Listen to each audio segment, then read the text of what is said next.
Good morning. Welcome to Caffeinate Your Career. Today's topic, how to pivot in your job search.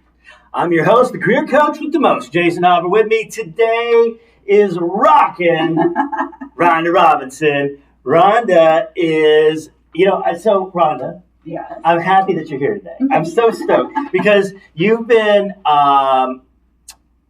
you are our newest, although you're not so new anymore, career and financial coach here.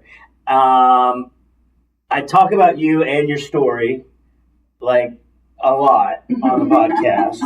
And, now you're here. And that's really kind of one of the reasons why we picked this topic today is because, you did pivot and change in your career. But, this is your first time on the podcast. So why don't you give us your elevator pitch? Well, my name is Ronda Robinson, and I'm a career and financial coach here at JFS. Prior to being here, I was an executive director for a nonprofit. It was me, myself, and I taking care of the whole organization. So when I was ready to leave that organization, didn't know where I was going to go. And it sort of just sat in my head. My pivot was a different situation than saying, I don't like what I was doing, I want to pivot. It sort of morphed into that. Into doing something else. Yes. Yes. Yes. And why did you choose JFS? I had decided at that point in my career that the next job would be helping somebody out with, being more helpful to people. And I started volunteering with JFS, and I got to know more about them. Kind of like I tell my clients now, get to know companies, research companies, come up with 5 or 6, 10 different companies that you want to work for or would like to work for. Right. This sort of just fell in my lap. I started volunteering, and I thought, this is where I want to be. So I'm going to start working there. You also, you interviewed for something else. I did. Yeah. I interviewed for an administrative assistant position here. And I thought the interview went well. It went great. I followed up on it. I was at my organization where I normally was, and I had to stay there until the end of October, and they needed someone immediately. So that position went elsewhere. And then I saw another position pop up here, or I followed up with the HR person at the time to find out what the situation was. And she said, we needed someone immediately, but you did a great job. I have some other suggestions for you here. And it just morphed into being able to look here in a few different jobs that they had available. And and you were volunteering here, but you also know somebody or friends with somebody that works here. I am. Yeah. I did. I knew somebody, and when I decided to delve further into it, I let them know what I was doing so that they could be my voice here. Yeah. And I think that is so super important, to know people and target companies where you want to go. And if you don't know anybody, figure out how to get in there and get to know somebody and build in that champion because,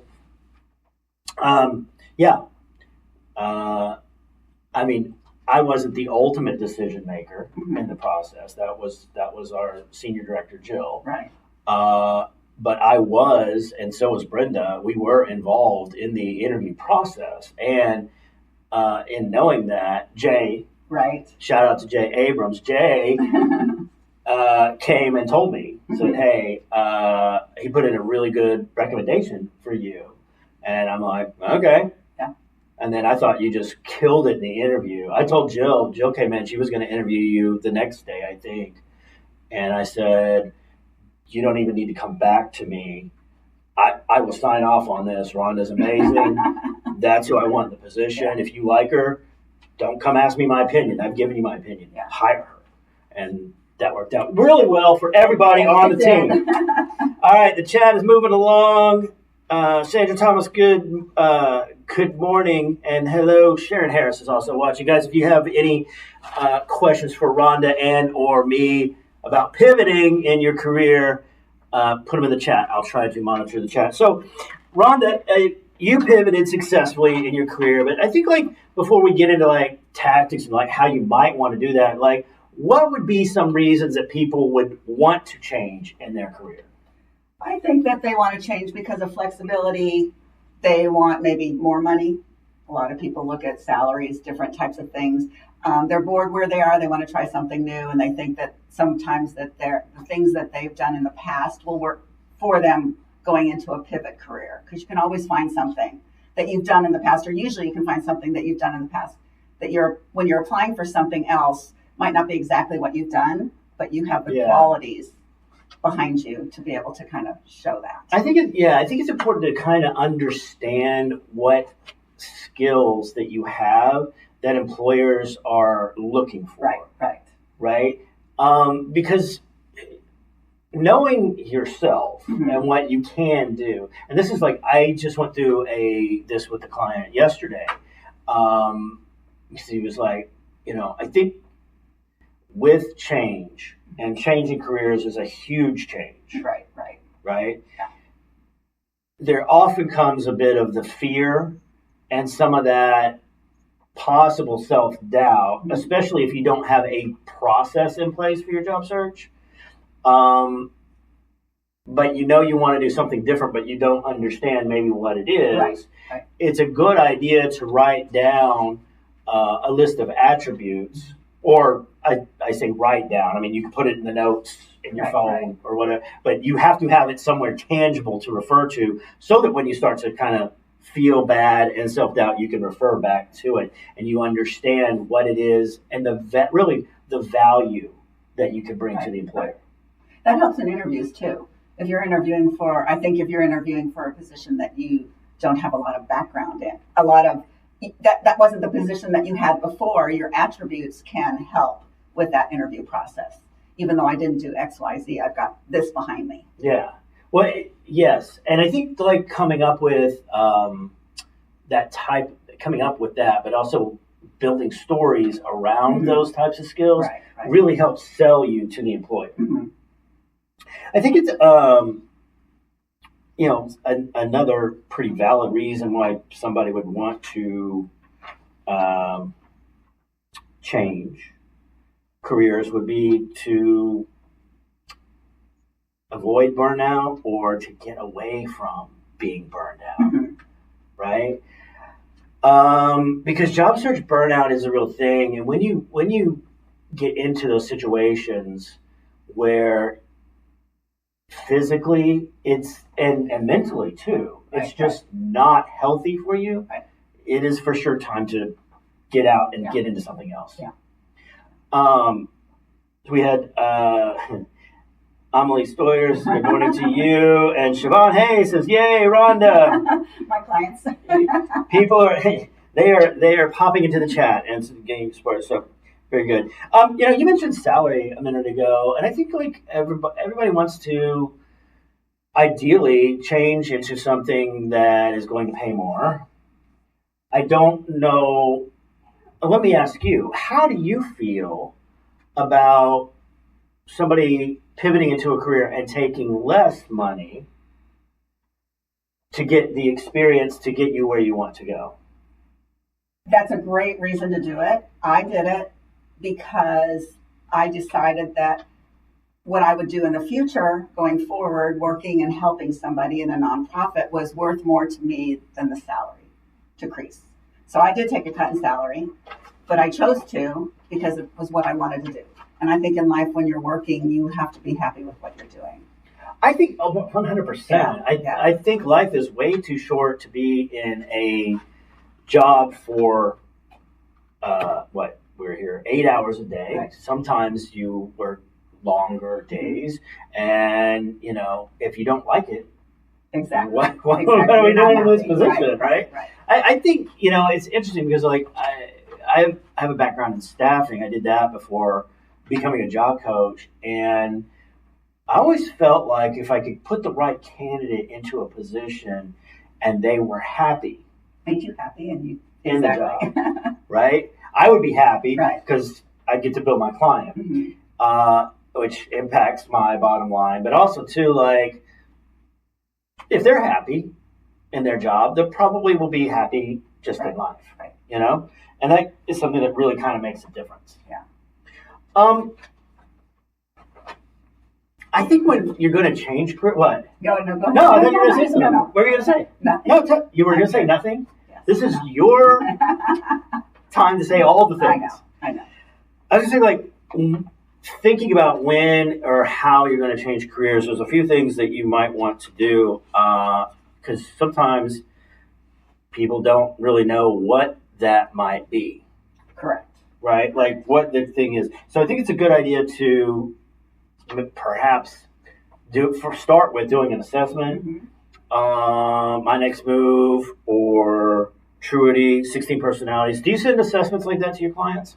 I don't send the assessments. I tell them about them. I tell them about My Next Move. I said, if you don't really know what you want to do, this might be a good opportunity for you to go out to My Next Move, answer the questions appropriately, honestly, and hopefully give you an idea. There might be something in there that comes back that you're like, wow, that might be really interesting. Yeah. And then look into it. I don't particularly like My Next Move. I do use it just because it's free. Right.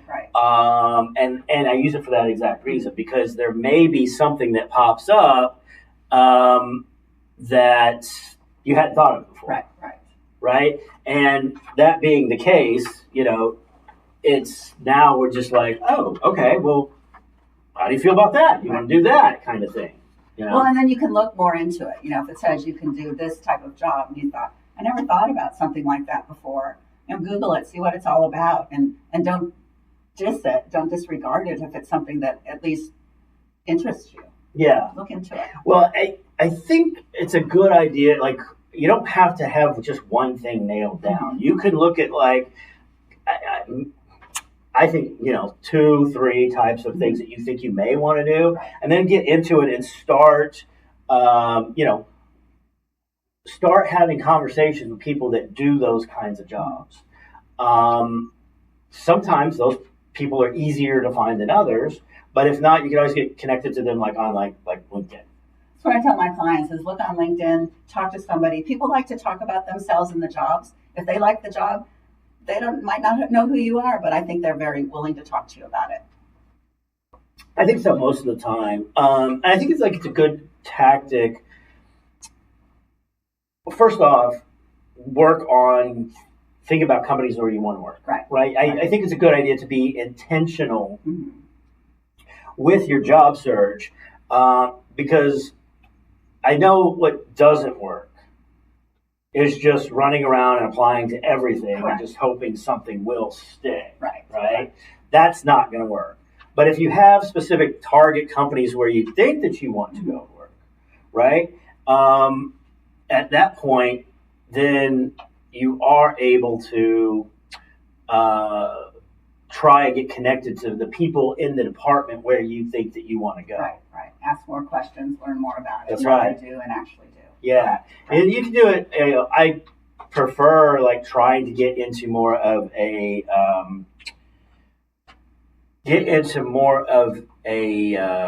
virtual coffee kind of a situation.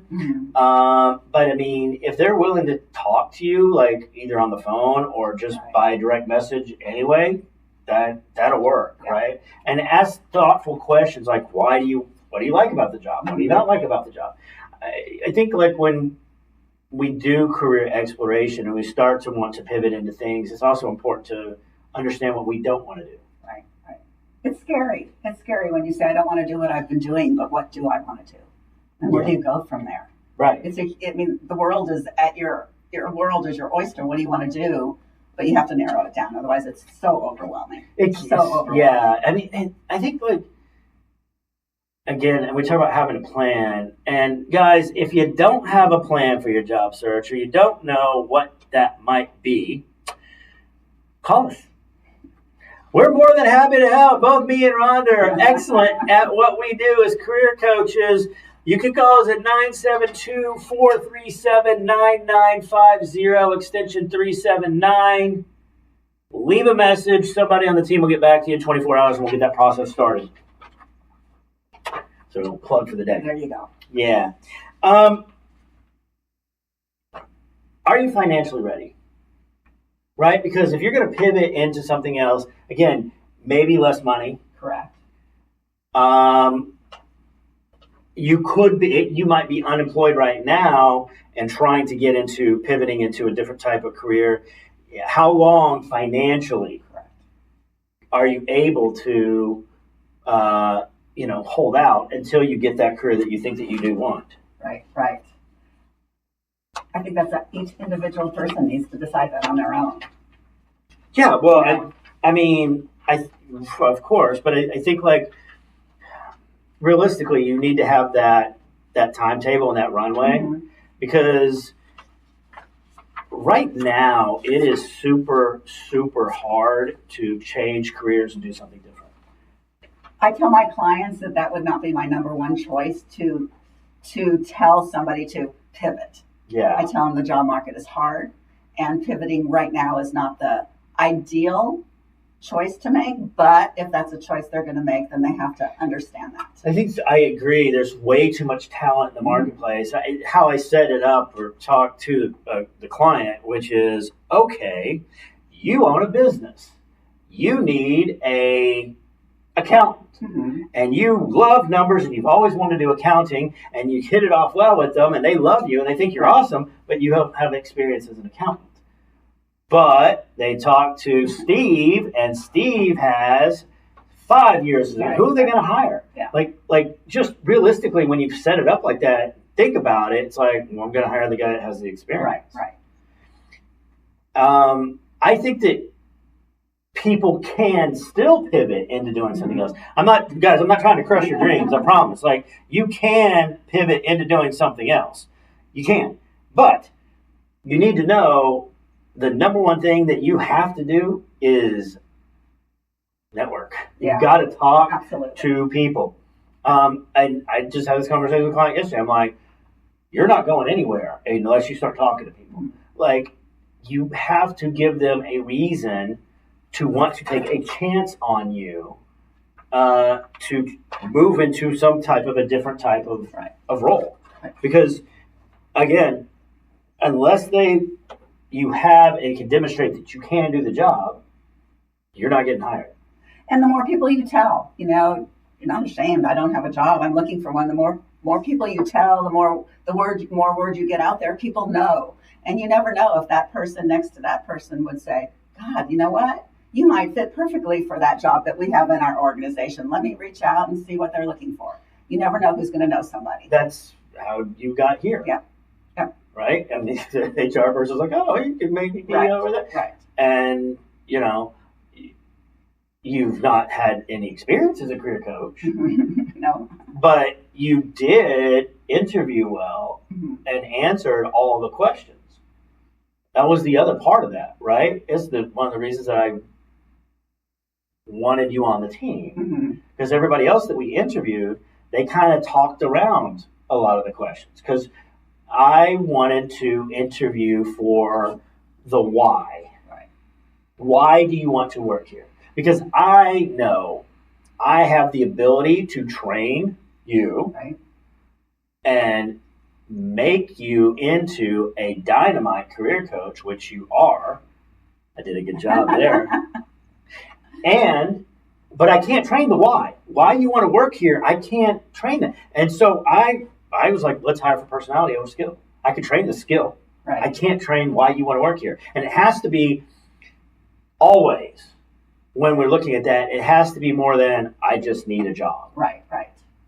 Everybody who's looking needs a job. Everybody's looking needs a job. That's right. Yeah. You were talking about a minute ago, like making sure that people know that you're looking for work. Like I tell clients all the time, 80% of everything you're doing for job search is nothing but talking to people. Right. And like if you're confused about where to go to talk to people, like I don't know, who's in your phone and your contacts. Like if you haven't talked to anybody in a minute, but they're in your phone for a reason. They're a friend, former friend. I mean, hopefully you don't have any enemies in your phone, but reach out to those people, because that's the only way you're going to successfully pivot into doing anything. I just had a client tell me, she was sitting in my office and we were talking about her job career and she was, not happy. She was still looking. She said, I did reach out to XYZ and told him I was looking for a job. And she said, and a couple weeks later, he reached out to me and said, hey, I just started my job and now they're looking for another type of whatever you interested. Texted them. I said, well, text them back and forth. And they did this texting. And while she was in my office, she was in your office. We were talking about jobs. I said, oh my God. she got a text saying so-and-so's looking. Do you want me to? And she said yes. And the HR person got back to her. Yeah. In my office, I'm like, I did my job. You're setting, that's right. You're helping clients set interviews real time. Yeah. That's not usually how that happens. No, it doesn't. At any point. It doesn't. That's pretty cool, actually. Yeah. Well, it just goes to show, like, you know, the more people you talk to, or really, it goes like this. When you understand that the next person you speak to could potentially be the unlock to your next opportunity, Correct. Things kind of get interesting and not, I'm going to say necessarily fun, but they do get exciting. Exciting is a better word than fun. Yes. Yeah, job search is not fun, but can be exciting if something starts generating. Yeah, I don't think anybody just wakes up and is like, "Oh, I get to look for work today." And it's like, no, no. But I think like when you understand that, because if it's not that person, it could be the next one or the next one or the next one. And like, I definitely think that speed is important in job search, and the more people you speak to, the faster you're going to get to where you want to go. Yeah. Speaking of, like, where will people go to find people and tell their stories? You can do it on LinkedIn. Yes. Contact people on LinkedIn. Write posts on LinkedIn. You know, like you always teach people that the more you post, the more you'll get the algorithm going for what you're doing. You know, your own page. So post, comment on people's. If somebody puts a great article out there, comment on it. Don't just like it. You say, hey, this is a great article. It's really interesting. Thank you for that information. And then you're sort of built into them. Plus, you're learning. You're getting more experience. You're learning all about different people, and you never know who's going to connect to that. Yeah, that's true. I think the internet and social media has made it a lot easier to get connected to people. It's made the world smaller for sure. Right. And you know, you can connect with people like all over the world, really. Meetups are good too. I love meetups. Meetups. Yeah. I go to meetups. I've got a meetup that it's a gaming meetup, but like I know what everybody does for a living in my meetup. I know who just got back from Hot Springs, Arkansas on vacation. I know whose kids are starting today in school. Yay. School started today here in North Texas. Yeah. So like, but meetups I think are good. By the way, you know what? Jewish Family Service, we have networking events. Mm-hmm. We have networking events. That's the second Tuesday of each month. In fact, that's today. Oh my God, that's today. Today at 5:30 in my office, I've got an HR consultant. She's a friend of mine. Her name is Jihan Heraday Ardanowski, and she will be doing a presentation about how to optimize your LinkedIn. Come to that. I'm coming back. You should come to that, especially because if you've got LinkedIn, but you're not real certain how to, make it pop or get connected to people, G's going to tell you how to do it. So it's today, my office, 5:30. Be here. You won't be sorry. I promise. There's going to be a lot. We should have a good group. I hope so. I told a bunch of my clients. There's like 33 people that registered. Awesome. So, hell, even if half of that show up, that's like 15 new friends you've got, right? And, 15 new contacts. 15 new contacts. Yep. You never know who somebody's going to know. And it's real easy to get connected on the QR code with your LinkedIn. Like, beep, okay, now we're connected. And then, you know what will happen? Y'all, you know what's going to happen? You can get connected to, well, let's say 20 people show up. That's 19 new connections you got. And then, you know what's going to happen after that? It's going to flourish. Nothing. Nothing happens. Nothing happens. You go to networking events, you get connected to people, and you get connected on LinkedIn, and you're like, oh my gosh, I made some connections today. Nothing happens. Do you know why? You didn't foster the relationship. Exactly. You've got to follow up. Hey, you know what? We were sitting next to, send a DM. We were sitting next to each other, and Jason said we need to follow up. Let's get virtual coffee or real coffee and hang out and get to know each other and how we can help each other. I always say, like, when is the best time to plant a tree? Tell me. Rhonda don't know.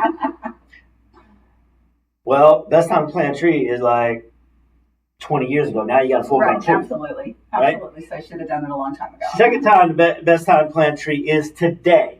You always want to plant those seeds. That's exactly what you're doing, guys. When you go to networking events, don't expect for anything to happen, but plant those seeds so that, and again, water them, foster the relationship, get to know each other, so that in 3 weeks, a month, 2 months,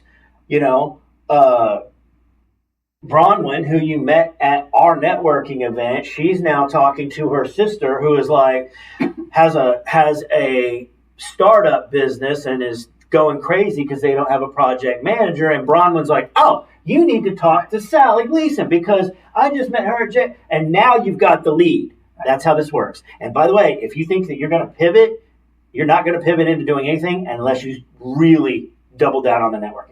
Network, and I always call it top of mind awareness, meaning that if you just talk to somebody, it could be the next day that something like that comes up and they're like, "Oh my God," because you are on top of mind awareness with them. That's right. I love that. Top of mind awareness. Like it. TOMA. You just like created an acronym like TOMA. Top of mind awareness. TOMA. All right, TOMA. Good morning, Yolanda Chin. It's good to see you always in the chat. To successfully pivot, you really have to come up with and create your narrative. Yes. And set goals, but set small goals, little ones. You don't want to overwhelm yourself. Well, when you're looking for something and pivoting, you want to sort of set goals that you're looking for, but don't overwhelm yourself because you're doing something that's hard to begin with. Yeah, job search is always going to be hard, and you're just adding a different level of difficulty in it in trying to do and get into something else. Again, I think that it can be done, but you have to be intentional and really talk to people that want to take a chance on you and believe in what you can do. When we come up with, and this is one of the things I help clients with, is creating the story on not even why they want to go, why they want to do something different, why it is that they're looking to get into a different career. We talked about some of the reasons why people might want to change their career, but it's also important to understand what that story is going to look like. Mm-hmm.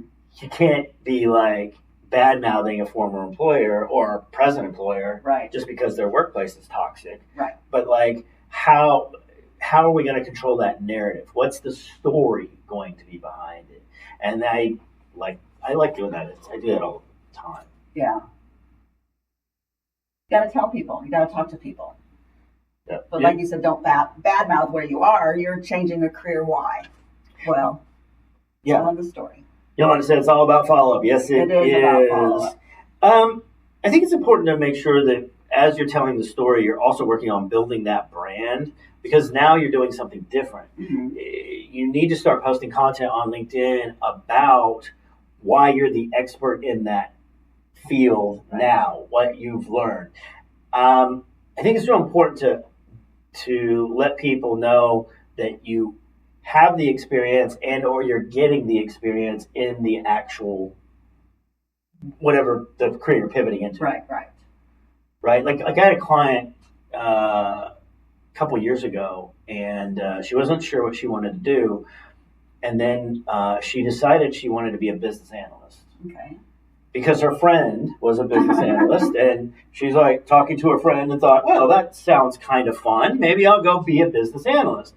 The problem was she had no experience in it. She was a software engineer. That's what she did for a living, but she'd gotten burnt out on it, and it wasn't healthy for her, so she stopped doing that and wanted to pivot into something else. So what she did was she took a Coursera course on business analytics. I helped her with the stories and creating those stories so that when she got into, and she was pretty friendly anyway, and she would get into interview situations where they would ask questions regarding business analytics, and she could speak to what she knew from what she learned from the Coursera course. Right? And again, I helped come up with stories for her, and I think it was her 5th interview. And the employer's like, we will not hire you as a business analyst. However, we do have a junior business analyst position open. Absolutely. We will come up with a career track for you to become a business analyst. But and they hired her, and she's been there ever since. Like that's what she does now. I don't even think she finished the Coursera course because she got where she wanted to go. There are plenty of places to go to get experience in whatever it is that you might do, even if it is volunteering. That's what I did. Or shadowing somebody for a day or two just to get the experience. Or even like, I had a client last year. She was wanting to pivot and become an event planner, but she didn't have the experience doing it. I'm like, go find somebody that does events. Tell them what you want to do. I'm trying to do this. This is the plan that I'm going to do. I will do it for you for free. Right. Just like kids out of school. They don't have experience doing anything. You need to learn it. Yeah. No. Go and learn. I'm all for you doing stuff on spec. Yeah. And now you've got the experience to do it. There are plenty of places where you go to get the experience to do the thing. You can't go and show up at like an interview and be like, well, I can learn it. Right. Well, anybody off the street can learn it. Right. Tell me what you've done that I had a client who wanted to pivot into doing something, and she did exactly that. She wasn't local, but what she did was she went to and found nonprofit organizations, and she wanted to pivot into being social media manager. Okay. So she found some nonprofit organizations and worked for them for free, managing their social media. Now that's what she does. And she has the experience doing it. Yeah, absolutely. Right? Absolutely. There are plenty of places you go to pivot into doing those kinds of jobs. I think people don't like change, right? I mean, change is scary. It's very scary. And so when we're pivoting and changing into a different career, there's often a lot of fear. What's some ways people can get over the fear? Well, like I said before, come up with small goals that you can do at a time instead of overwhelming yourself. If it's something you really want to pivot into, just kind of talk yourself through it. Like you said, research a little bit more. If you know more about what you're looking at and what you're going to go into, even though you don't know about it initially and can learn about it, I think it levels out that fear a little bit. Okay. I don't know how you stop the fear. You're always going to have fear. I mean, I'm going to tell people you're always going to be scared when you move into something new. But if you're excited about it and you're ready to do it, then it's worth it. At least in my situation, it was worth it. Well, we definitely want. I mean, but that's true. I mean, you are the proof, right? Like you are and have successfully pivoted and changed to a different career. I mean, we could just point to Ronda and be like, "This is how you do it," right? Yeah. But like, I think that. And that's an interesting point. I never really considered that, the fear, like that you're always going to have that. I mean, I get we talked just a minute ago, it's like money. If I can have enough money to amp me up to learn the skill that I'm going to need to, can it be financially sustainable? And I might not going to do it, it's self-doubt, but I never considered that there will always be the fear. Yeah, I think there will be. And that's just a fact. And just as long as you know it's not just you're not the only one who's going to be fearful for this. Yeah. Then you sort of say, okay, it's there, but how can I minimize it a little bit, be more comfortable with what you're doing? I mean, when I pivoted, even though I wasn't initially looking at pivoting, I still utilized the skills that I had from my previous executive director position. I didn't coach. I didn't do financial coaching. I didn't do career coaching, but I had a lot of experience in what I did at my old job that could relate to different types of things that I had to do in the new job. Which was like time management, executive skills, keeping spreadsheets, just all the stuff that I did as an executive director. Wasn't career coaching, wasn't financial coaching, but it was the back end of all that. Well, you helped really put people together. And it was a nonprofit, and coming from a nonprofit, I knew the idea of an organization, so I had a little bit of that. Yeah. Sharon Harris said people do not follow up for sure. It takes effort to ask. Yes, it does. You got to follow up. In fact, you should be following up like once every 4 to 6 weeks. With somebody, you mean? Yeah. Again, Toma. Yeah, there you go. Top of mind awareness. You follow up with someone on a Tuesday, and that afternoon somebody comes to them and says, we're looking for XYZ in our organization. And the first thing that's going to pop in their mind is you, because you just touched base with them. Yeah, it's funny because like the estimate is that the jobs that you see on LinkedIn, the jobs that you see on Indeed, is only 30% of the jobs that the employer is hiring for. So it's like, how am I going to get to the other 70%? Well, you better start talking to people and unlocking those opportunities, because a lot of companies do rely on referrals, employee referrals. And they pay up, they could pay $3,000 to $5,000 on a referral. Mm-hmm. I mean, when you consider that the company, every day that somebody's not in the position, not only increases the workload for somebody else and makes their day miserable, but also like the company's losing money. So paying a referral bonus of $5,000 is nothing to a corporation. Plus, when you have when you're taking a referral from somebody, that's one step that you've sort of eliminated the interview process of not knowing anything about them. It's a person. Yeah, when I was a recruiter, I loved getting referrals because that's one less person I have to go and recruit. Correct. Because now, you in good standing as an employee have given me a resume and said, hey, this is my friend. Right. They'd be a good fit for the team. Great, I'm on it. Right. Yeah. Right. And the only way you got to get to that is talking to people and working on pivoting. Yeah. So Rhonda, we're about at time. Fun question for the day. What is your favorite movie? Burlesque, believe it or not. Burlesque. Yes. Okay. I've not seen that movie, I don't believe. And if I did, I don't remember it. It's with Cher. Cher is my person. You are. Yes. We were having a conversation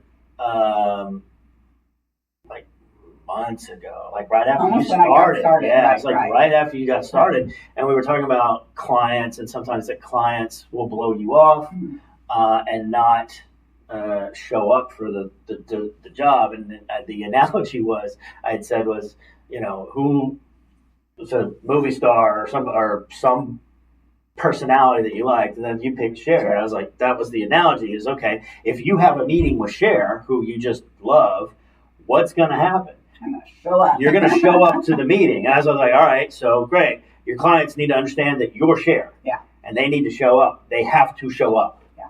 So that's why I chose her. Yeah. I like that. Yeah. I like that. I would probably pick, I don't know if I have a favorite movie. I think that Shawshank Redemption is brilliant. Mm-hmm. I think maybe within specific genres I would have a favorite. I will, if I'm just rolling through streaming and Shawshank's on, I watch. I think The Godfather and The Godfather Part 2 is amazing. I'm trying to think. I don't think I've seen anything like any. And I watch every Saturday. I watch a movie, but I don't think I've seen anything that's just been, oh my God, that's been incredible. Yeah. Lately. I don't think I have a specific favorite movie. Yeah. There will be movies I will watch over and over and over again. Shaun of the Dead, I've seen so many times. You can just roll over. I can quote the entire movie to you, right? Same thing for Talladega Nights. Yeah. Right? I can quote that movie backwards and forwards to you, just because we've seen it so many times. Yeah. Both those comedies too. So I don't know. Maybe I don't know. Yeah. Okay, Rhonda, thank you so much Thank you for for being on Caffeinate Your Career. Guys, what is your favorite movie? As Sharon said, Star Trek Wrath of Khan. I know, Sharon, you just want me to look at the camera and go, Khan! Okay, I've never seen Star Trek. You've never seen Star Trek? No. Oh, you need to get on that. Maybe that's why I like burlesque. I'm a Star Wars kind of guy over Star Trek. I always have been, but you'll have to be on again. I'll have to get you on again another time. I thought it was awesome. Y'all tell Rhonda how awesome she was in the chat. Rhonda, if people want to get connected to you, how can they best do that? Call JF. This is my problem. I haven't memorized my number yet. I don't have my business card in front of me. Go for it. It's 972-437-9950, extension 379. Leave a message for Rhonda, and she will get back to you. I will get back to you. You can also probably connect to my girl here on LinkedIn. She's on LinkedIn and putting out content. You're producing excellent content. I am. So y'all get connected to Rhonda on LinkedIn if you're not connected to her. Because her content is fire. Next week, we have the Senior Director of Career Financial Services, Ms. Jill Takamoto, is going to be here. Jill and I will be discussing job search tips for job seekers 55 and older. You don't want to miss that. You're staying here. You're not going anywhere. You're not looking for work. I don't care how old you are. You have to stay here with me. I need you on the team. I don't need you to be looking for other work. All right. That's been Caffeinate Your Career for this week. We will see you next week. In the meantime, everybody have a great day. ComCG tonight, 5:30. Be in my office. Optimize LinkedIn. 5:30. We'll see you then. Bye.